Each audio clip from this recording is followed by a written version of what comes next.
નમસ્કાર, આપ જોઈ રહ્યા છો નેશન પ્લસ ન્યૂઝ. હું છું આપની સાથે હેતલ ભગત.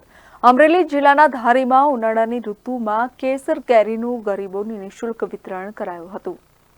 અરવલ્લી જિલ્લાના બગસરાના રહેવાસી અને ખૂબ જ નામના ધરાવતા સંજયભાઈ ધાનક અને યુનુસભાઈ કટારિયા દ્વારા કેરીનું ઉત્પાદન કરવામાં આવે છે. સંજયભાઈ ધાનક અને યુનુસભાઈ કટારિયા દ્વારા પોતાના ખૂબ જ મોટા બગીચામાંથી કેરીઓને ઉતારીને વાહન મારફત જરૂરિયાતમંદોને પહોંચાડે છે.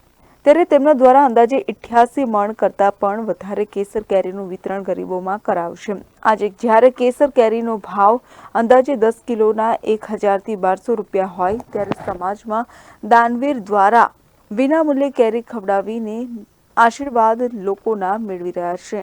Mehul Trivedi, Nation Plus News, Dhari. સમાચારોના સતત અપડેટ મેળવવા માટે અમારી નેશન પ્લસ ન્યૂઝની યુટ્યુબ ચેનલને સબસ્ક્રાઇબ કરો, બેલ આઇકન દબાવો અને જોડાયેલા રહો ફેસબુક, ઇન્સ્ટાગ્રામ અને ટ્વિટર પર.